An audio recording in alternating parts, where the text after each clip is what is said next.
Welcome back, mindful investors. In this video, we'll share some mindful tips for dividend investors in Canada. This video will be split into two parts, each showing 3 tips and 3 dividend stocks that we own. I'll share the link to the other part of the video in the comment section below.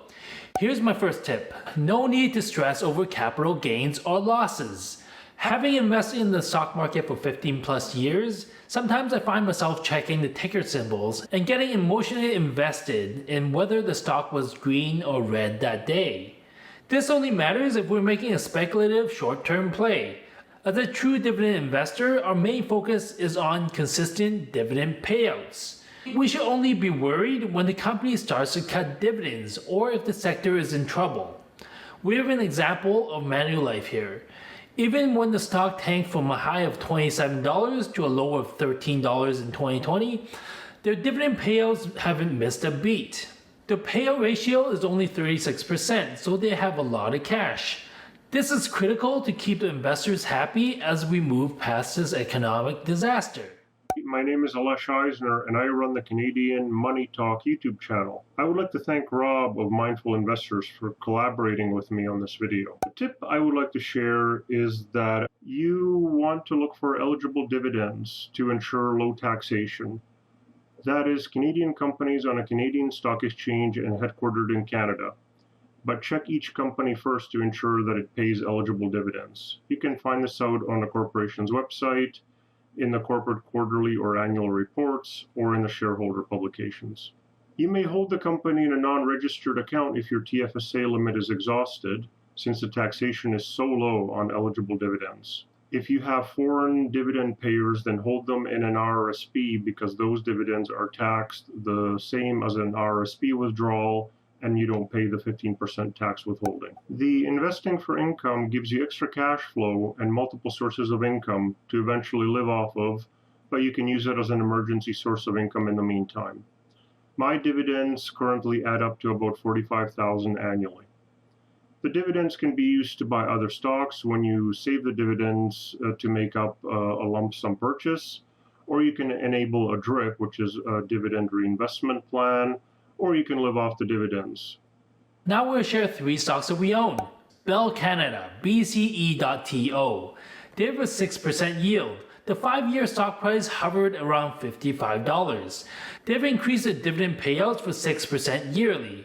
Internet has become a staple in our lives. Some kids will even consider it more of a necessity than water. There are a couple of players in this space, but Bell leads the pack at $50 billion market cap.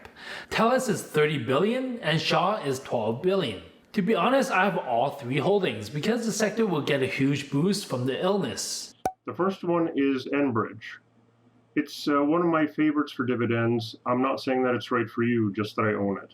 So Enbridge has an 8% yield and a cash flow that can cover that yield. The dividends have been increasing 16% per year for the last 5 years. It has relatively low debt for an infrastructure company, and it runs pipelines and charges for their use. So cash flow is independent of the price of the commodity, the so-called toll booth model. Additional pipelines are proving hard to build, so Enbridge's pipelines are more valuable. Also, 50% of Enbridge's business is in natural gas, which is much cleaner than oil if you are concerned about that. It has started getting into renewable power generation segment as it pivots to renewables. This consists primarily of investments in wind and solar power generating assets, as well as geothermal, waste heat recovery, and transmission assets. And finally, we have Algonquin Power and Utilities Corp, AQ on the Toronto Stock Exchange, which is a diversified utility companies. It has a 4.5% yield and a payout ratio of 60%. The cash flow can easily cover the dividend. The dividend has been increasing 14% per year for the last 5 years. And the return on equity measure of management effectiveness is a respectable 15%.